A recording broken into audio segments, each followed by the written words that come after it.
rádio e a TV Brasil Espírita apresentam o Evangelho segundo o Espiritismo e sua simplicidade. Apresentação: César Perry.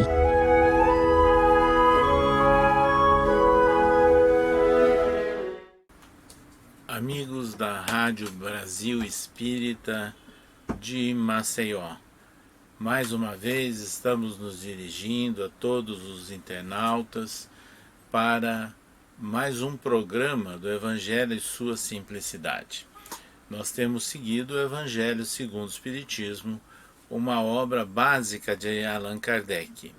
E hoje nós estaremos fazendo comentários sobre o capítulo 13 desse livro, que é intitulado Que a vossa mão esquerda não saiba o que dá a vossa mão direita. Então é muito interessante, que Allan Kardec, ele, como de hábito, ele faz a introdução inicial com a transcrição de versículos, E os versículos de Mateus chamam a atenção sobre fazer o bem sem ostentação. Então ele faz uma comparação nesse versículo, e é muito interessante, com aquelas tradições que existiam antigamente, e eram citadas inclusive pelo Antigo Testamento, das oferendas, dos momentos em que as pessoas faziam as suas doações, faziam os seus sacrifícios, inclusive, para garantir a sua ligação com Deus. Então é importante aqui que esse versículo começa dizendo o seguinte: tomai cuidado de não fazer as vossas boas obras diante dos homens, para serem vistos por eles. De outro modo, não recebereis a recompensa de vosso Pai que está nos céus. Então é em torno desses versículos e outros de Mateus é que Allan Kardec passa a discorrer e deixa muito claro que é importante para todos nós fazer o bem sem a preocupação da recompensa. Então é interessante aqui um fato. Kardec, ele, num item intitulado Os Infortúnios Ocultos, ele faz um relato dele próprio, sobre um episódio de uma senhora que era ligada à sociedade, um ar distinto, inclusive, vestida de maneira simples, mas cuidada nesses momentos onde ela ia prestar a sua assistência, era sempre seguida por uma jovem, também vestida modestamente. Aí elas entram numa casa, segundo Allan Kardec, de sórdida aparência, mas ela é conhecida, ela é reconhecida, é esperada, E aí pergunto, mas quem é essa senhora? Onde ela vai? O que ela está fazendo? E aí eles vêm a saber que ali ela prestava todo um apoio a uma família. Graças a ela, pobres crianças não sofrerão nem o frio, nem a fome. Irão à escola, inclusive, agasalhadas. E o seio de mãe não secará para as criancinhas.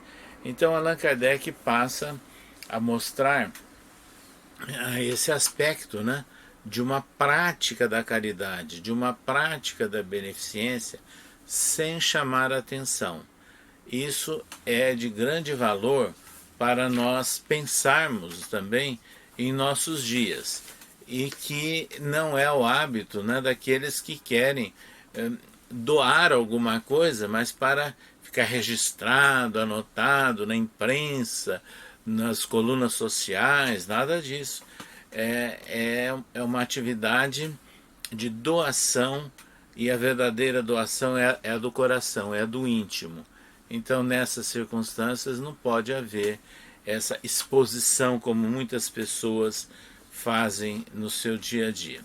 E Allan Kardec, aí ele introduz versículos de Marcos e de Lucas que fazem referência ao óbolo da viúva.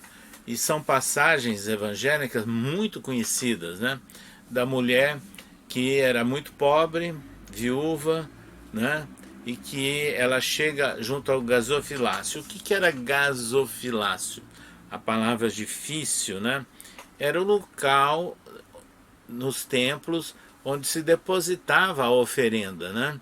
Então era naquele local que as pessoas colocavam as suas moedas, as suas oferendas, não é? Era então comparável um local de recepção para a beneficência.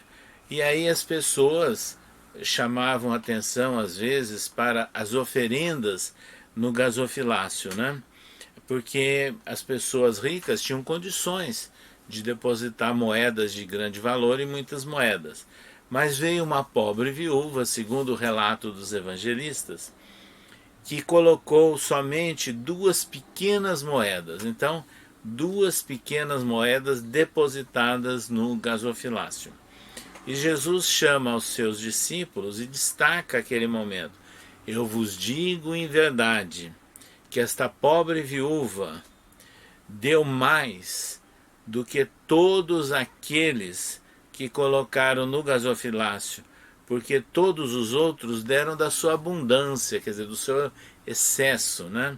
Não estaria fazendo falta para eles. Mas essa mulher, essa viúva, ela deu da sua própria indulgência, quer dizer, tudo aquilo que ela tinha, que ela possuía, que era necessário para ela viver, ela doou. Então, esse exemplo do óbolo da viúva é sempre muito lembrado, né?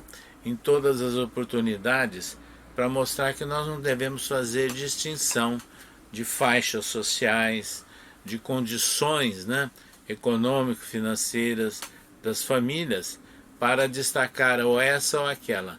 Ou seja, quando se trata de colaboração, quando se trata de doação de alguma coisa, o importante é que a pessoa faça com sinceridade, faça com amor, faça algo que é referente ao seu esforço, à sua boa vontade, né? E não necessariamente algo para aparecer ou simplesmente doando mecanicamente, né? Aquilo que não faz falta ou aquilo que está incomodando, né, na sua casa. Então, a parábola do óbolo da viúva é muito marcante, é muito importante para todos nós. E Jesus também fez mais referências e foi registrado por Lucas, e Kardec coloca também nesse capítulo 13 do Evangelho segundo o Espiritismo, convidar os pobres e os estropiados. Então, quando tiverdes um jantar ou algo assim, para não convidarmos apenas aqueles que têm as mesmas condições nossas, mas lembrarmos igualmente daqueles que não têm essas condições, que passam por necessidade. Então, quando fizerdes um festim, convidai para ele os pobres, os estropiados, os coxos e os cegos, e estareis felizes, porque não terão meios para vô-lo retribuir, porque isso é que vos será retribuído no futuro. Então é importante esse exemplo, né, que Jesus nos deu, e nós já encontramos, né, muitas famílias que às vezes têm as suas cerimônias, as suas festividades, mas que fazem doações também. Ou seja, em vez de receber presente só para a família, para o homenageado naquele âmbito doméstico, pedem para que as pessoas façam doações em alimentos, em vestes, etc., para ser encaminhado àqueles necessitados. E também há conhecimento geral, né, de que muitas famílias fazem festividades, mas também oferecem refeições, né, lanches ou jantares ou almoços para os necessitados dentro daquela ideia da comemoração de um natalício, de um fato marcante numa família. Então isso tudo é muito importante e tem tudo a ver então com esses conceitos que Allan Kardec vai trabalhando no capítulo 13 do Evangelho segundo o Espiritismo. E esse capítulo 13, então, ele inclui o conceito de caridade material e o conceito de caridade moral. E aí tem uma mensagem muito importante de Irmã Rosália. Quem foi Irmã Rosália? Foi, na verdade, uma sacerdote católica que viveu na capital francesa e que dava todo o apoio aos bairros, aos subúrbios extremamente carentes, né, da capital francesa de meados do século XIX, então autênticos guetos, e era lá que ela penetrava, correndo riscos, né, porque muitas pessoas teriam dificuldade por receios de segurança, mas lá estava ela prestando essa assistência a todas as pessoas que não tinham a quem recorrer naquela oportunidade. Então é exatamente, irmã Rosália, o espírito que escreve sobre a caridade material e a caridade moral. E ela começa dizendo o seguinte: amemo-nos uns aos outros e façamos a outrem o que queríamos que os outros nos fizessem. Então ela tece considerações mostrando que caridade não é só doação de fatos, com episódios, de objetos, de tudo aquilo que represente algo apenas material. Mas a caridade moral é a palavra bem colocada, é o apoio, é o estímulo, é o consolo. Então é esse aconchego, né, que faz com que as pessoas se sintam acolhidas. Então é essa que é a caridade moral, a caridade espiritual. E irmã Rosália termina sua mensagem escrevendo o seguinte: recordai-vos de que Jesus disse que somos irmãos, e pensai sempre nisso antes de repetir aquelas cenas, né, de ojeriza, de repelir doentes, os mendigos. A Deus, pensai naqueles que sofrem e orai. Então, é o apelo que a irmã Rosália faz para a doação de caridade moral, além da caridade material, para aqueles que estão passando por momentos de dificuldade, de dúvida, e que precisam do acolhimento, que precisam do apoio, precisam do consolo e precisam, acima de tudo, de um esclarecimento e até de uma orientação futura para uma vida melhor.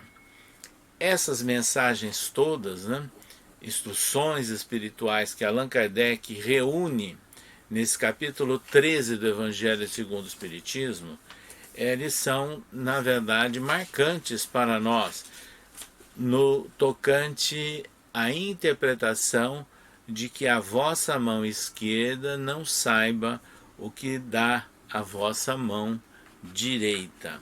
E aí Allan Kardec introduz uma mensagem intitulada A Beneficência, e que é o espírito comunicante, ele informa inclusive que é a beneficência que nos dará neste mundo as mais puras, as mais doces alegrias. São alegrias do coração, do dever cumprido, vamos assim dizer, né?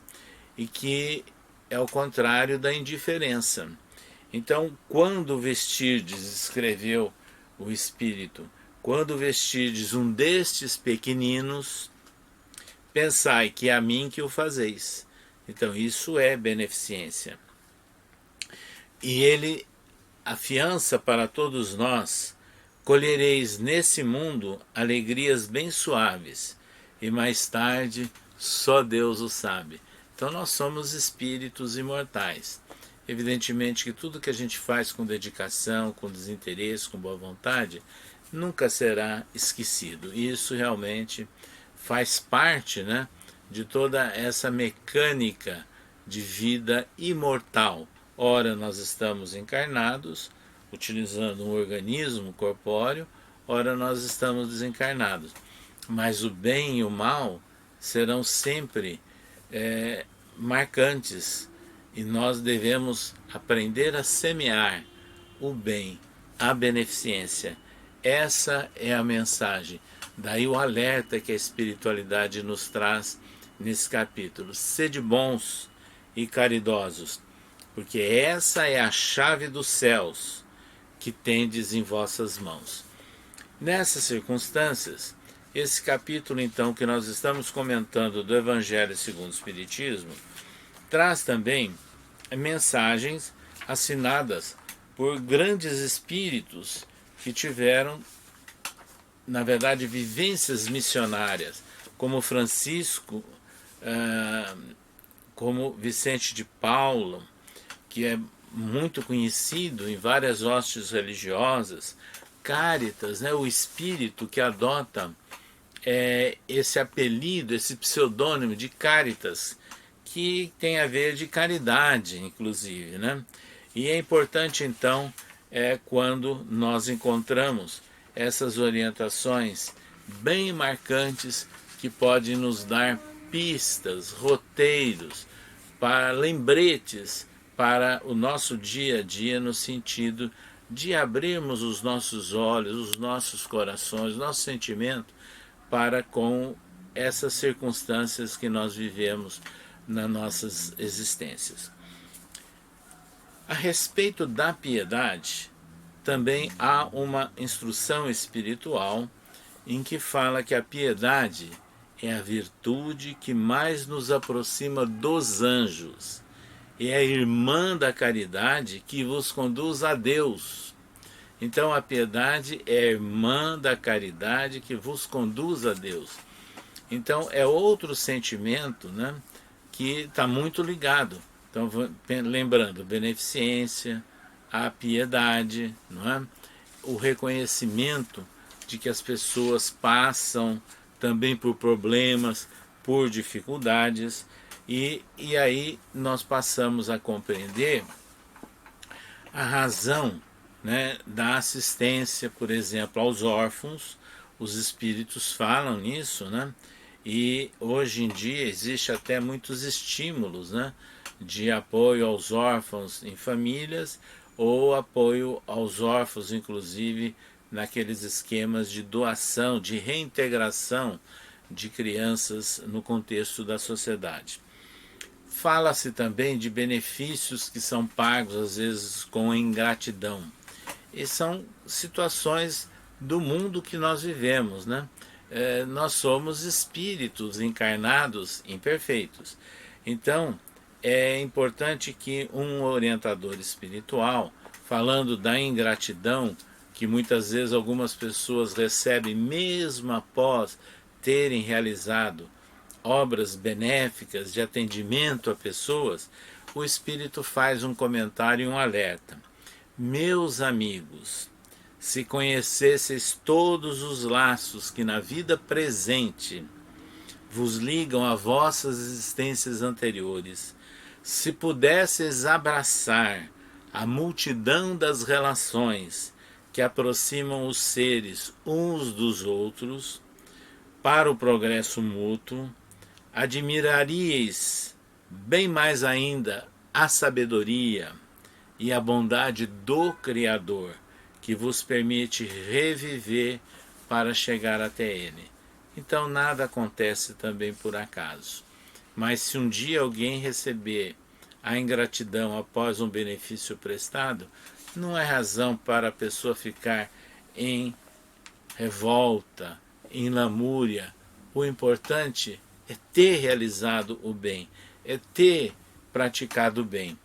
E aí vem a interpretação, mais uma vez, da essência desse capítulo 13 do Evangelho segundo o Espiritismo, que a vossa mão esquerda não saiba o que dá a vossa mão direita. Quer dizer, mesmo aqueles que prestaram beneficências, ajudaram pessoas, grupos ou uma comunidade, e não são reconhecidos, lembremos também disso. Quer dizer, nós não precisamos esperar que aquilo que foi feito com uma mão que seja recebida pela outra mão, ou que haja um reconhecimento público para nós. O importante não é isso. Então vejam, a prática do bem, a prática da caridade, a prática da beneficência tem que ser desinteressada. Então nós não precisamos mais atuar, infelizmente, como muitas práticas políticas ainda adotam, que faça alguma coisa para se chamar a atenção sobre aquele fato, aquele episódio, para depois receber o beneplácito de um voto, de um apoio ou coisa que valha. O raciocínio espiritual não segue essa mesma linha de pensamento. Então, isso é que é muito importante para nós. Buscarmos a compreensão de que a prática do bem, ela é indispensável para os nossos passos, de acertos inclusive, de eventuais enganos, desatinos que tenhamos praticados em vidas anteriores. Ou seja, onde ontem semeamos o engano ou praticamos o erro, compete-nos agora de levar uma proposta de renovação, de benefício e de paz. Mas para isso, não fiquemos imaginando no reconhecimento imediato aqui e nem o imediato lá do outro lado no mundo espiritual. Então muitas pessoas ficam imaginando que tem que fazer aquilo, mais alguma coisa, como se fosse a prática do bônus hora, né, que muita gente fala. Não. Quem age pensando em bônus hora, em benefícios do outro lado, muitas vezes está perdendo a oportunidade de praticar o bem desinteressado. O que ela fez deixa de ter valor? Não, tem valor. Mas teria mais ainda valor se houvesse o desinteresse. Se não houvesse a necessidade de dar o aspecto da ostentação. Então a parábola do óbolo da viúva, o caso que Kardec comentou da senhora com trajes simples, né? Uma senhora distinta, junto com a sua filha, visitava casebres e dava apoio a famílias. É o caso de irmã Rosália, que ela dava visitas continuadas e apoio constante a autênticos guetos, né, nos subúrbios de Paris. Então é isso aqui, é marcante como uma ilustração, como um exemplo para nós lembrarmos que Jesus sempre apoiou indistintamente, desinteressadamente as pessoas. Não pediu nada em troca, não exigiu, era o ato de misericórdia, era o ato de fazer o bem e de mostrar àqueles que estavam ao lado dele que ele não fazia distinção de crenças, de faixas sociais, nada, apenas demonstrando, acima de tudo, o aspecto excelso, marcante da prática da misericórdia. Nós vamos continuar em outro programa comentando o Evangelho segundo o Espiritismo.